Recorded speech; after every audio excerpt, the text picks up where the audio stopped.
Dr. Nathan Cross had performed exactly 1,247 xenobiological examinations during his 3-year tenure aboard the research vessel Prometheus, and not one of them had prepared him for the moment when his patient's arms suddenly stretched like warm mozzarella to casually pluck a medical scanner from a table 3 meters away. The sound it made, a soft, organic slurping noise that brought to mind someone eating particularly long pasta, would haunt his dreams for weeks to come. That's not supposed to happen, Nathan said to the empty medical bay, watching the arm retract to normal proportions with the same elastic snap of a rubber band returning to shape. Arms don't do that. Biology doesn't do that. Physics doesn't do that. The being on his examination table, who appeared to be an unconscious humanoid female with elegantly pointed ears and an otherwise completely human appearance, opened violet eyes and smiled with the kind of warm expression usually reserved for greeting old friends at dinner parties. "Oh good, you're awake," she said in perfectly accented standard English, sitting up with fluid grace while her body made subtle stretching sounds that suggested her skeleton was more like a suggestion than a rigid framework. "I was beginning to wonder if I'd arrived at the right ship. Though I must say, your medical facilities are quite impressive." Nathan stared at her, his brain attempting to process several impossible facts simultaneously. She was conscious despite readings that had indicated deep coma, she was speaking his language despite being from an unknown species, and she had just violated approximately 17 laws of physics with casual indifference. "I'm Dr. Nathan Cross," he managed, falling back on professional training when faced with the impossible. "You're aboard the Federation research vessel Prometheus. Can you tell me your name and where you're from?"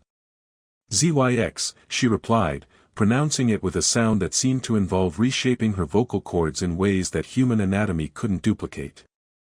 "And I'm from, well, that's a bit complicated.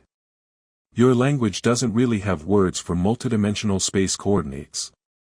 "Try me," Nathan said, activating his medical scanner and immediately questioning the decision when ZYX's biometric readings displayed as a series of question marks interspersed with error messages. "All right," ZYX said with obvious amusement, "imagine a universe where the fundamental constants of physics are more like guidelines, and consciousness can directly influence molecular cohesion. Now imagine that universe intersecting with yours at specific dimensional confluence points. I'm from the part of that universe that your people would probably describe as Tuesday, but with more flexibility." Nathan looked at his scanner, which was now displaying what appeared to be a small digital animation of a confused technician shrugging apologetically. "ZYX, when you say, more flexibility, are you referring to the arm-stretching thing I just witnessed?" "Among other things," ZYX said, demonstrating by casually extending her finger to press a button on the far wall without moving from the examination table. Her finger stretched like taffy, maintaining its normal appearance except for the minor detail that it was now approximately 2 meters long. "My people have what you might call voluntary control over our physical parameters." "Voluntary control," Nathan repeated, watching her finger retract with that same organic slurping sound. "As in, you can consciously alter your body's shape and dimensions." "Exactly," ZYX said with the enthusiasm of someone who had finally found someone who understood her hobby. "Though I should mention that alter is probably too limiting a term. We prefer optimize for current requirements." To demonstrate, ZYX stood up from the examination table and promptly compressed herself vertically until she was approximately half her original height but twice her original width, looking like someone had applied a cartoon physics mishap to a perfectly normal person. The medical bay's sensors began emitting confused beeping sounds that suggested they were having philosophical crises about the nature of mass conservation. "This is useful for fitting through horizontal spaces," ZYX explained in a voice that sounded like it was coming from someone much shorter than she actually was, despite the fact that she was currently much shorter than she actually was. "And this configuration optimizes surface area for heat distribution in warm climates." Nathan's medical training kicked in, providing him with a framework for understanding the impossible. "So your species evolved voluntary morphological control as an adaptive survival mechanism?" "Something like that," ZYX agreed, returning to her normal proportions with a sound like air being slowly released from a balloon. "Though, evolved might not be the right word. We've always been this way, as far as our historical records indicate. Your species is actually quite unusual in having such rigid physical parameters. Rigid physical parameters, Nathan said, suddenly feeling like his skeleton was uncomfortably solid.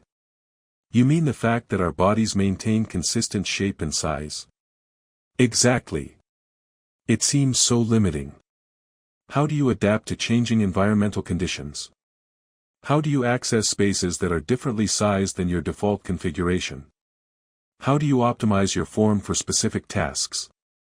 Nathan considered explaining concepts like tools, technology, and engineering, but realized that from ZYX's perspective, those solutions probably seemed as absurd as her abilities seemed to him. We make external modifications to our environment rather than internal modifications to ourselves. How charmingly inefficient, ZYX said with genuine admiration. Though I suppose it explains why your ship has such large corridors. You can't simply flatten yourselves to fit through smaller spaces. To demonstrate, ZYX proceeded to flatten herself against the wall like a pancake, maintaining her general humanoid outline while reducing her depth to what appeared to be approximately 2 centimeters. She slid along the wall in this configuration, looking like someone's shadow had decided to take a walk independently of its owner. This is actually quite comfortable, her voice came from the wall-mounted ZYX, though how she was breathing in that configuration raised questions Nathan wasn't sure he wanted answered. And it's excellent for hiding, observation, and accessing maintenance areas. Nathan watched her demonstrate what could generously be described as the universe's most flexible interpretation of human anatomy, feeling his worldview undergo rapid structural adjustments. ZYX, can all of your people do this, or are you special? Oh, everyone can do basic reshaping, ZYX said, peeling herself off the wall and returning to three-dimensional form. Though I'm considered quite skilled at precision work. For instance.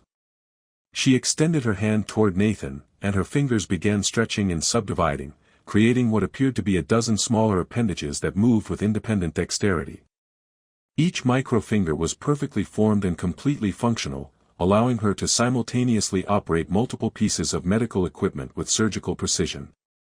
Useful for detailed work, she explained, using her multiplied digits to conduct what appeared to be her own medical examination using Nathan's equipment.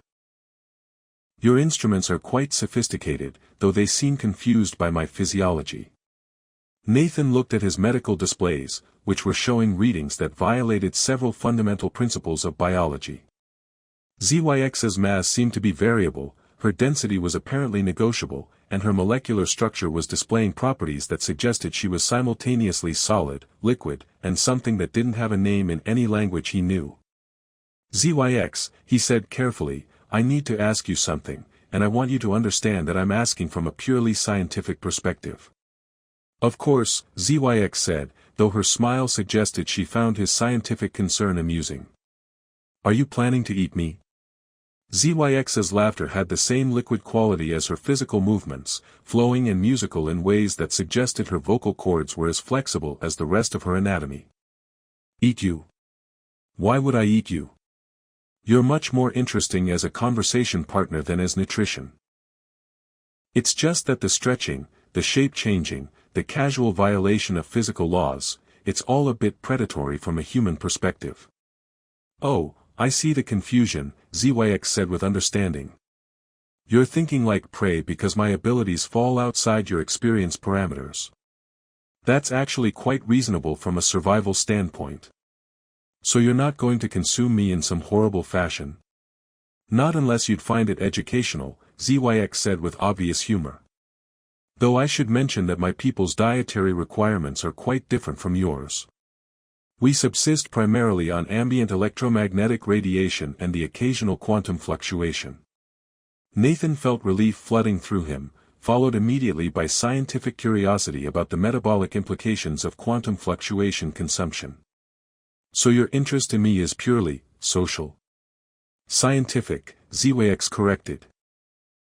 You're the first human I've encountered, and your species' approach to physical existence is fascinating in its limitations. I'd like to study you, if you don't mind. Study me how? ZYX's smile took on a quality that made Nathan suddenly understand why his ancestors had developed such strong flight responses to unfamiliar situations. Oh, nothing invasive. I'd just like to observe your responses to various demonstrations of alternative physical configurations. Alternative physical configurations? Well, ZYX said, beginning to stretch her torso in ways that made Nathan's spine ache sympathetically, you've only seen the basic flexibility options so far. Would you like to see what happens when I really optimize my form for mobility? Nathan looked at ZYX, who was currently resembling someone in the process of being stretched on a medieval torture device, and felt his scientific curiosity warring with increasingly urgent survival instincts. You know what? He said, backing toward the medical bay door, I think I'll pass on that demonstration. Are you sure? ZYX asked, her voice carrying a note of disappointment as her body began making sounds like someone wringing out a very large, very wet towel. It's really quite impressive. I'm absolutely sure, Nathan said, his hand finding the door controls. In fact, I think I'll just excuse myself for a moment. Oh, ZYX said, her tone shifting to something that sounded almost predatory, but the demonstration is so much more interesting with an audience. Nathan pressed the door controls and discovered that his scientific career had just taken an unexpected turn toward competitive running. Nathan had always considered himself reasonably fit for a xenobiologist whose primary exercise routine involved walking between laboratory stations, but he'd never tested his cardiovascular capacity against the motivational power of being pursued by someone whose body made sounds like a deflating accordion mixed with aggressive pasta preparation. The corridor outside the medical bay stretched before him in what should have been a straight line toward safety, but safety seemed increasingly theoretical when your pursuer could apparently ignore conventional limitations of space and distance. Dr. Cross. ZYX's voice called from behind him, carrying that same liquid musical quality but now with an undertone that suggested she was enjoying their impromptu chase.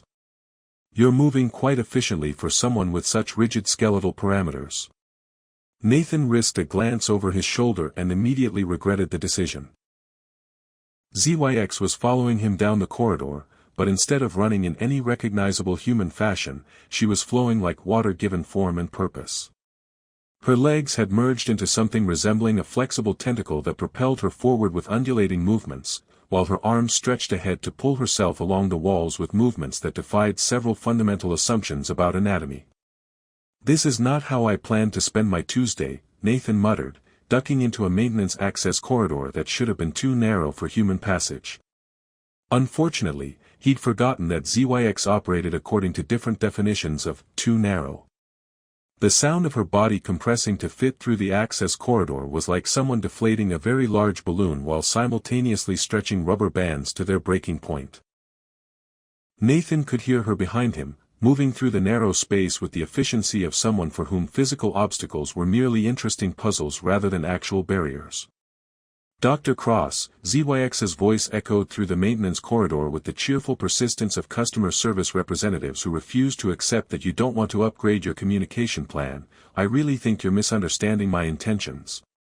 Your intentions seemed pretty clear when you started making ominous stretching noises. Nathan called back, crawling through a junction that connected to the ship's primary ventilation system. He'd never been particularly claustrophobic, but the knowledge that he was being pursued by someone who could apparently liquefy herself at will was adding new dimensions to his appreciation of confined spaces. Those weren't ominous stretching noises. ZYX replied, her voice now coming from multiple directions as she apparently divided herself to explore different routes through the ventilation system. Those were excited demonstration preparation sounds. There's a significant difference in the harmonic frequencies.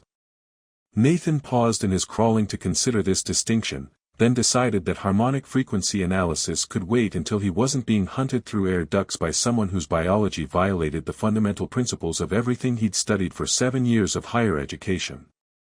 Look, he called out, choosing a ventilation route that led toward the ship's main engineering section. I appreciate your enthusiasm for cross-species scientific exchange, but maybe we could discuss this in a more controlled environment.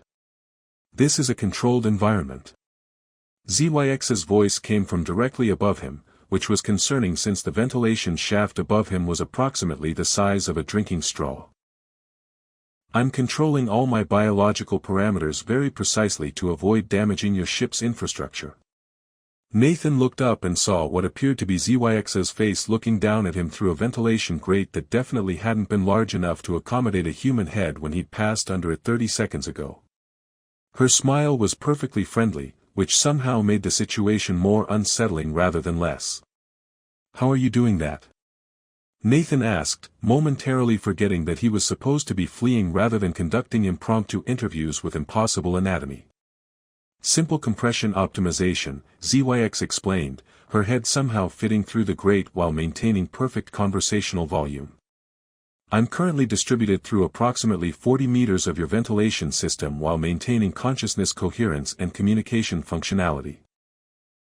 "Distributed through 40 meters, Nathan repeated, feeling his understanding of biology undergo further structural damage. "You mean you're simultaneously existing in 40 meters of separate locations?" "More or less," ZYX agreed. "Though, existing, might be too limited a term. I prefer maintaining intentional presence. Would you like me to demonstrate the full distribution matrix?" "No," Nathan said quickly, resuming his crawl toward what he hoped was an exit large enough for human-sized escape. "No demonstrations. No optimizations. No intentional presence maintenance. You're really quite limiting yourself," ZYX observed, her voice now coming from ahead of him as well as above and behind, suggesting that she'd achieved some form of acoustic omnipresence within the ship's infrastructure. "Fear of new experiences can significantly impede scientific discovery." Nathan emerged from the ventilation system into Engineering Section C, where the ship's primary life support processors hummed with reassuring mechanical predictability. Solid, reliable technology that operated according to comprehensible principles and didn't make organic slurping sounds when it moved. "Chief Engineer Martinez," Nathan called to the duty officer monitoring the atmospheric recycling systems, "I need you to seal all ventilation access points to this section immediately."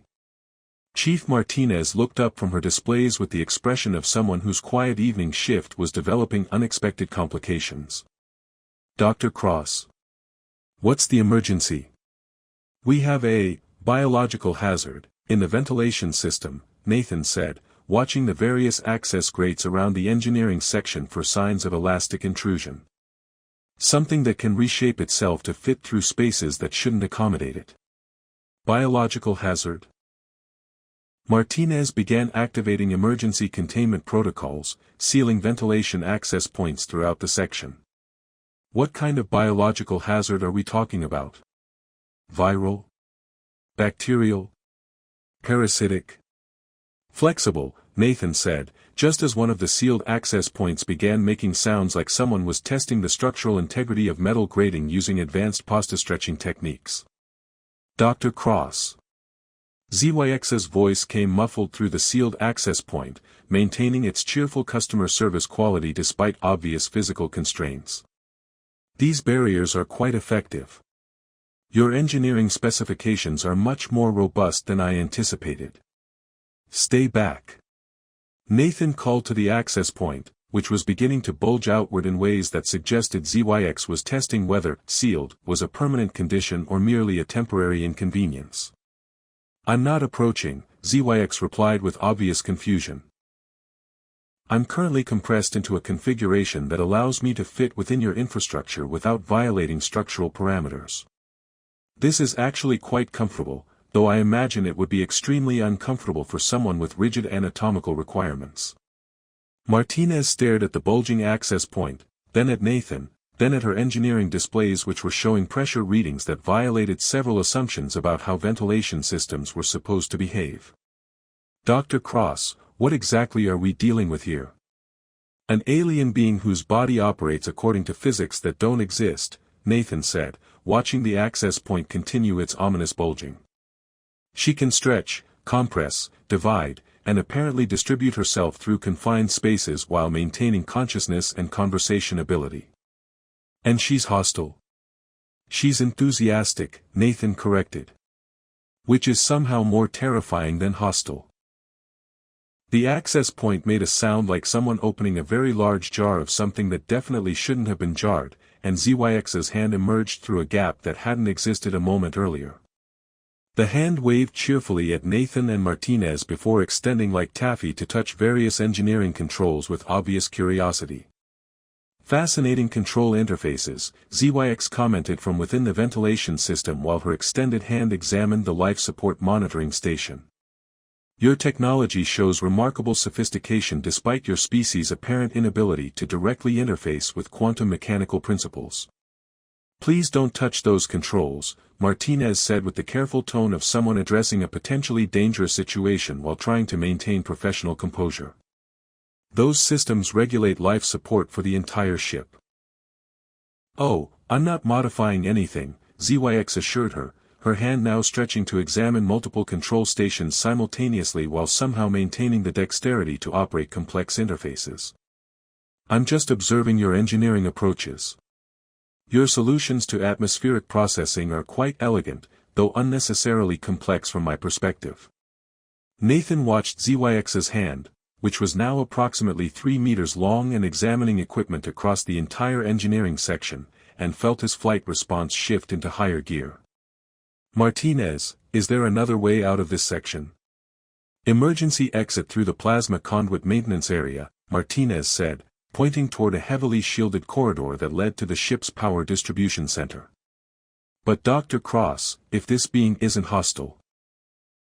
She wants to demonstrate advanced biological configurations, Nathan interrupted, backing toward the emergency exit while keeping his eyes on ZYX's increasingly exploratory appendage. I'm not ready for that level of scientific discovery. Dr. Cross, ZYX called from the ventilation system, her voice carrying a note of disappointment that made her sound like someone whose party plans had been cancelled due to inclement weather. Are you sure you don't want to see what happens when I optimize for maximum flexibility? Absolutely certain. Nathan called back, reaching the emergency exit and beginning the unsealing sequence that would allow him access to the plasma conduit area. Because it's really quite remarkable, ZYX continued, her hand now performing what appeared to be a detailed analysis of the ship's life support efficiency ratings. I can achieve configurations that would allow me to interface directly with your ship systems, optimize your energy distribution, and provide technical support for equipment maintenance. Nathan paused in his exit sequence, momentarily distracted by the implications of having a crew member who could literally reshape herself to fit into any repair situation. Then he remembered the organic slurping sounds and resumed his escape procedures. Rain check, he called as the emergency exit opened. Maybe we can discuss technical applications later. I'll be here. ZYX replied cheerfully. Well, I'll be distributed through your ventilation system, but I'll maintain conversational availability. As Nathan escaped into the plasma conduit maintenance area, he could hear ZYX beginning what sounded like a friendly technical discussion with Chief Martinez about optimal approaches to atmospheric recycling efficiency. The conversation included increasingly frequent organic stretching sounds that suggested ZYX was providing hands-on demonstrations of her optimization suggestions. Nathan sealed the emergency exit behind him and leaned against it, breathing heavily and wondering if xenobiology training included courses on how to handle first-contact scenarios involving enthusiastic shapeshifters who wanted to show off their flexibility. Probably not, he decided. This was definitely going to require some creative additions to the standard protocols. The plasma conduit maintenance area provided Nathan with approximately 14 minutes of peaceful contemplation about the nature of reality, biological possibility, and whether his xenobiology doctorate had adequately prepared him for encounters with beings whose anatomy seemed to be governed by cartoon physics rather than conventional science. His solitude ended when the maintenance area's atmospheric monitoring system began displaying readings that suggested something was interfering with the ship's environmental controls in ways that weren't covered in any technical manual. Dr. Cross. ZYX's voice came through the maintenance area's communication system with the crystal clarity of someone who had apparently figured out how to interface directly with the ship's audio systems. I hope you're not uncomfortable in there. The plasma conduit area has excellent ventilation, though the radiation shielding might be excessive for someone with your species' environmental requirements. Nathan looked around the maintenance area, noting that it was indeed well ventilated, temperature-controlled, and provided with enough radiation shielding to protect human crew members from the plasma conduits that powered the ship's primary systems. It was also, he now realized, completely isolated from the rest of the ship except for the communication systems that ZYX had apparently learned to use. ZYX, he said, activating the maintenance area's communication interface. How are you accessing the ship's communication systems? Simple bioelectronic interface optimization, ZYX replied with the casual tone of someone discussing the weather rather than describing impossible technological interaction. Your communication systems use electromagnetic frequencies that I can modulate through controlled manipulation of my neural electromagnetic output. You're directly interfacing with our technology using your brain, nervous system, and selective molecular restructuring of my dermal layer to create organic circuit analogs, ZYX corrected. It's actually quite efficient, though your systems are designed with fascinating redundancy protocols that suggest your species has trust issues with technology. Nathan considered this observation while studying the maintenance area's technical displays, which were showing system optimization improvements that definitely hadn't been there when he'd entered. ZYX, are you currently improving our ship's operational efficiency? Only minor adjustments, ZYX said with obvious pride. Your atmospheric processing was running at about 67% of optimal capacity due to what appeared to be accumulated inefficiencies in the filtration matrices. I've been helping Chief Martinez recalibrate the systems for improved performance. You've been helping Martinez? She's remarkably adaptable for someone with rigid physical parameters, ZYX said appreciatively. Once I demonstrated my ability to access confined system areas and provide direct interface support, she became quite enthusiastic about collaborative optimization projects. Nathan felt a growing suspicion that his escape attempt had been significantly less successful than he'd hoped. ZYX, where exactly are you right now? That's a more complex question than you might expect, ZYX replied with obvious amusement. I'm currently maintaining presence in several locations throughout your ship while keeping primary consciousness coherence centered in the engineering section. Would you like coordinates for all my distributed components, or just the primary concentration areas? Primary concentration areas, Nathan said weakly, understanding that his fear of ZYX had been based on significant. The plasma conduit maintenance area provided Nathan with approximately 14 minutes of peaceful contemplation about the nature of reality, biological possibility, and whether his xenobiology doctorate had adequately prepared him for encounters with beings whose anatomy seemed to be governed by cartoon physics rather than conventional science.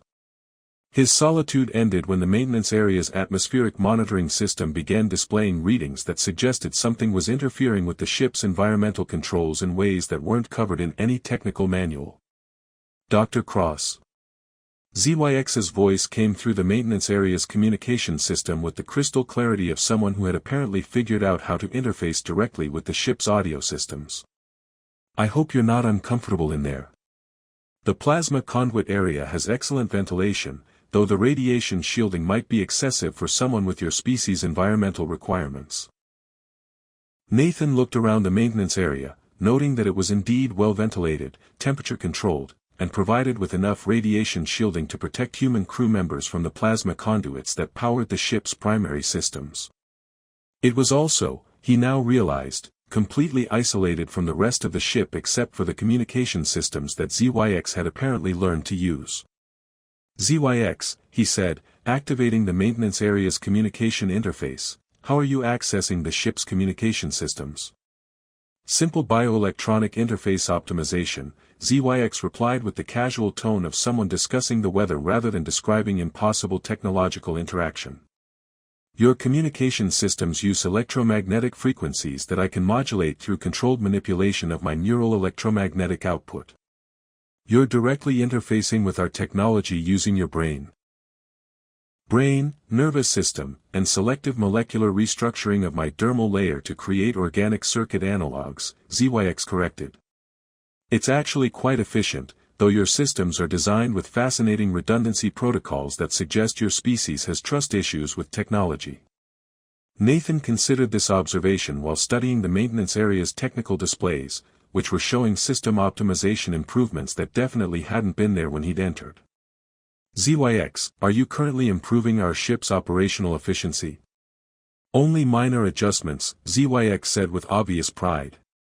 Your atmospheric processing was running at about 67% of optimal capacity due to what appeared to be accumulated inefficiencies in the filtration matrices. I've been helping Chief Martinez recalibrate the systems for improved performance. You've been helping Martinez? She's remarkably adaptable for someone with rigid physical parameters, ZYX said appreciatively. Once I demonstrated my ability to access confined system areas and provide direct interface support, she became quite enthusiastic about collaborative optimization projects. Nathan felt a growing suspicion that his escape attempt had been significantly less successful than he'd hoped. ZYX, where exactly are you right now? That's a more complex question than you might expect, ZYX replied with obvious amusement. I'm currently maintaining presence in several locations throughout your ship while keeping primary consciousness coherence centered in the engineering section. Would you like coordinates for all my distributed components, or just the primary concentration areas? Primary concentration areas, Nathan said weakly, understanding that his fear of ZYX had been based on significantly incomplete information about her actual capabilities. Main presence in engineering section C, secondary presence distributed through the primary ventilation system, tertiary presence interfacing with communication and monitoring systems throughout the ship, and quaternary presence currently exploring your ship's computational networks to better understand your operational protocols. Nathan stared at the communication interface, processing the implications of what ZYX had just described. You're currently existing in multiple locations simultaneously while interfacing with our ship's computer systems. Existing is still too limited a term, ZYX said with gentle correction. I prefer maintaining intentional presence and collaborative engagement. Your computer systems are fascinating, by the way. They operate according to binary logic principles that are much more rigid than necessary, but they're remarkably stable and predictable. ZYX, Nathan said carefully, when you say you're exploring our computational networks, what exactly are you doing? Learning, ZYX replied with the enthusiasm of someone who had discovered a new hobby. Your databases contain incredible amounts of information about human science, culture, and technological development. Did you know that your species developed space travel without any ability to directly manipulate matter at the molecular level? It's remarkably inventive. Nathan felt his scientific curiosity beginning to override his survival instincts, a development that probably should have concerned him more than it did. What does direct molecular manipulation look like from your perspective? Would you like a demonstration? ZYX asked with obvious excitement. I could show you basic matter restructuring, quantum coherence manipulation, or consciousness-directed atomic reconfiguration. Maybe start with something less comprehensive. Nathan suggested, remembering that ZYX's previous demonstrations had involved organic slurping sounds and violations of physics that gave him philosophical anxiety. All right, ZYX agreed. Watch your maintenance area's atmospheric composition display. Nathan looked at the atmospheric monitoring screen, which showed normal oxygen, nitrogen, and trace gas levels for the maintenance area. As he watched, the display began changing to show atmospheric composition that included elements that shouldn't have existed in detectable quantities aboard a starship, xenon isotopes that weren't found in nature, carbon configurations that suggested molecular structures his chemistry training insisted were impossible, and energy signatures that looked like someone was conducting controlled nuclear fusion at the atomic level. I'm currently adjusting the atmospheric composition in your area to optimize it for human comfort and efficiency, ZYX explained while the display showed increasingly exotic atmospheric chemistry. Your species' respiratory requirements are quite specific, but they can be enhanced through selective molecular supplementation. Nathan breathed experimentally and realized that the air in the maintenance area did feel somehow richer, more satisfying, as if each breath was providing more oxygen and energy than normal atmospheric composition should have allowed. You're optimizing the air I'm breathing in real time. Among other things, ZYX said with obvious pleasure at his recognition of her efforts. I'm also adjusting the electromagnetic radiation levels to promote optimal human neurological function, modifying the ambient quantum field fluctuations to reduce stress responses, and providing subtle gravitational stabilization to improve your overall comfort. Gravitational stabilization. Your species appears to be quite sensitive to minor variations in gravitational consistency, ZYX observed. I'm smoothing out the microfluctuations that occur naturally in spacecraft environments. You should notice improved balance, reduced fatigue, and enhanced cognitive clarity. Nathan realized that he did feel more alert, more comfortable, and somehow more present than he had in months of space travel. The maintenance area felt like the most perfect environment he'd ever experienced, optimized for human comfort in ways he hadn't known were possible. "This is incredible," Nathan said, his scientific training finally overcoming his fear of the unknown. "You're manipulating matter and energy at levels that human technology can't even detect, much less control. Your technology is actually quite sophisticated," ZYX said generously. "It's just based on different principles than my people's approach to problem solving. You build external tools to manipulate your environment, while we develop internal capabilities to interface with reality directly. Can you teach humans to do what you do?" 6 months later, Dr. Nathan Cross stood in what had once been the Prometheus's primary conference room and was now the galaxy's first officially recognized interdimensional biological research center, watching ZYX demonstrate advanced molecular restructuring techniques to a gathering of xenobiologists who had stopped asking questions like, "How is this possible?" and started asking questions like, "Can you teach us to do that too?" The transformation from terror to academic fascination had taken approximately 3 weeks, which Nathan considered remarkably fast adaptation for a species that had previously believed physics was non-negotiable. The key principle, ZYX was explaining to her rapt audience while casually reshaping her arm into what appeared to be a complex scientific instrument, is understanding that consciousness and matter exist in collaborative relationship rather than hierarchical dominance. Your species tends to think of yourselves as separate from the physical universe, when you're actually integrated components of a dynamic system. Dr. Sarah Chen, the Prometheus's lead physicist, raised her hand with the expression of someone whose understanding of reality had been comprehensively renovated over the past months. ZYX, when you interface directly with matter at the quantum level, are you violating conservation of energy, or are you accessing energy from sources we can't detect? Excellent question, ZYX said, her improvised arm instrument beginning to display readings that showed energy flow patterns through what appeared to be 11 dimensions. Energy conservation remains constant, but your species' understanding of available energy sources has been limited by your sensory parameters. There's significantly more energy available in any given space than your equipment can measure. Nathan watched the demonstration with the satisfaction of someone whose initial terror had evolved into professional expertise in impossible biology. The past 6 months had been a continuous education in expanding his definition of what consciousness could accomplish when it understood its relationship to physical reality. ZYX had been an enthusiastic teacher, and humanity had proven to be remarkably adaptable students. Dr. Cross, called Dr. Martinez from the back of the group, "Can you explain how the integration protocols work for human consciousness? The theoretical papers are fascinating, but I'd like to understand the practical applications." Nathan activated his own demonstration setup, which combined conventional human technology with biointerfaces that ZYX had helped him develop. The integration isn't about changing human consciousness to match ZYX's capabilities, he explained, feeling the familiar tingle of bioelectronic interface activation. It's about developing collaborative systems that allow human and elastic consciousness to work together. To demonstrate, Nathan activated the biointerface connection that allowed him to work directly with ZYX's distributed presence throughout the ship. His consciousness remained entirely human, but his awareness expanded to include sensory input from ZYX's various presence points, creating a partnership that combined human analytical thinking with elastic manipulation capabilities. Nathan can now perceive matter and energy patterns that exceed normal human sensory range, ZYX added, her voice coming from multiple locations simultaneously as she maintained presence throughout the ship while conducting the demonstration.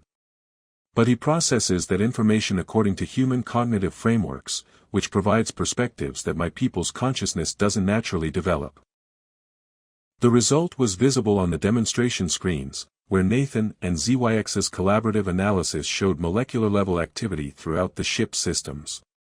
Nathan could see energy flows, molecular interactions, and system efficiencies with clarity that exceeded any technological sensors, while maintaining the human capacity for pattern recognition and problem-solving that complemented ZYX's direct manipulation abilities. The partnership creates capabilities that neither species could achieve independently, Nathan explained, watching readouts that showed their collaboration optimizing ship systems in real time. ZYX provides direct interface with reality, while human consciousness provides analytical frameworks that allow systematic understanding of what we're observing. Dr. Chen studied the displays with obvious fascination. So you're not becoming less human through the integration?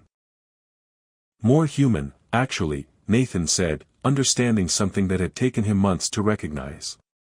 Working with ZYX has shown me capabilities that human consciousness always had but never knew how to access.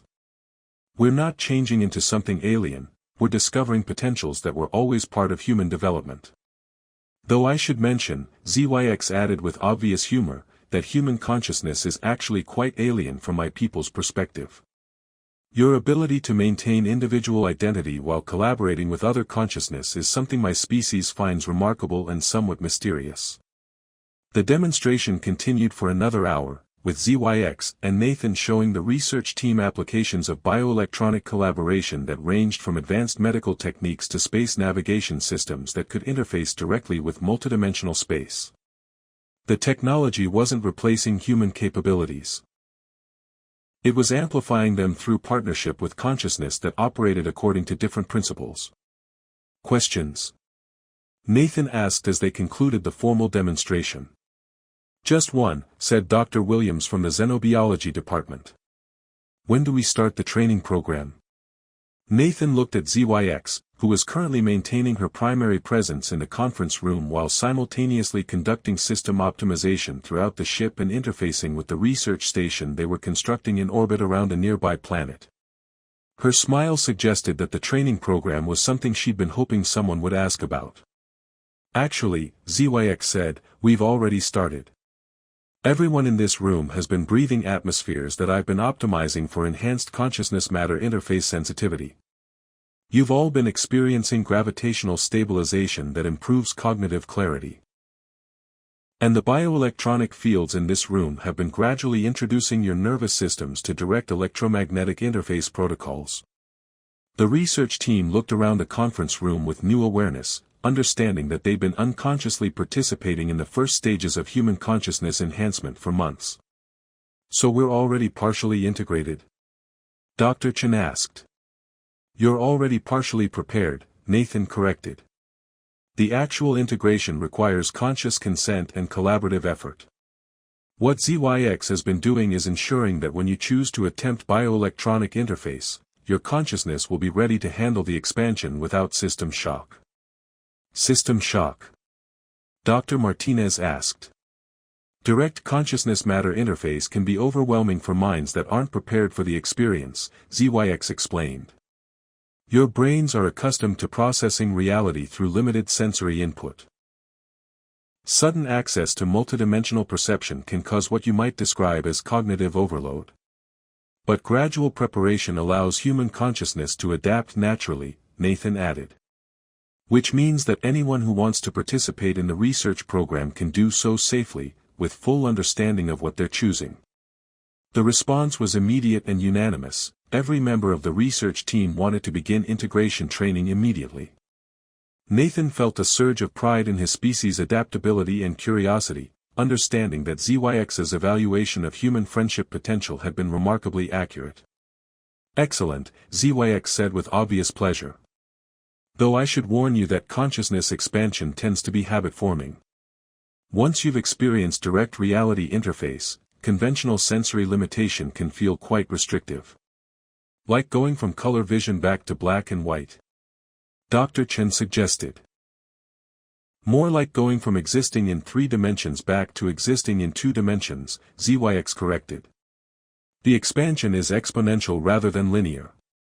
Nathan smiled, remembering his initial terror at ZYX's demonstrations and comparing it to his current enthusiasm for consciousness expansion research. The good news is that the integration process is completely reversible if anyone decides they prefer conventional human limitation. Has anyone chosen to reverse the process? Dr. Williams asked. Not yet, Nathan admitted. Though I should mention that my definition of conventional human limitation has changed significantly over the past 6 months. The meeting concluded with the research team beginning preliminary integration protocols under ZYX's guidance, while Nathan prepared to draft the first comprehensive report on human elastic consciousness collaboration for submission to the Federation Science Council. The report would recommend establishing permanent research partnerships with ZYX's people and developing training programs for humans interested in consciousness expansion. Nathan, ZYX said as the conference room emptied, her primary presence consolidating into her standard humanoid configuration while maintaining secondary presence throughout the ship's systems. Do you ever regret not continuing your escape attempt when we first met?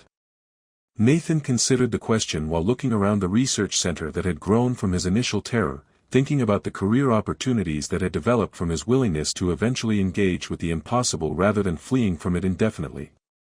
Only one regret, he said finally. Which is? I regret that it took me 14 minutes to realize that running away from the most significant scientific discovery in human history was probably not the optimal response to first contact. ZYX's laughter had the same liquid musical quality that had once terrified him and now seemed like the most natural sound in the universe. Human consciousness is remarkably adaptable, she observed. Though your initial flight response was actually quite reasonable from a survival perspective. Maybe, Nathan agreed, but it wasn't very good science.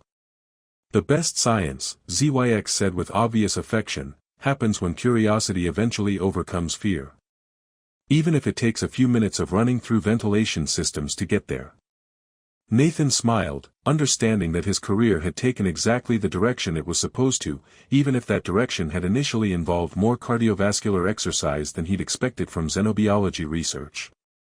After all, some discoveries were worth running toward, even if you started by running away from them.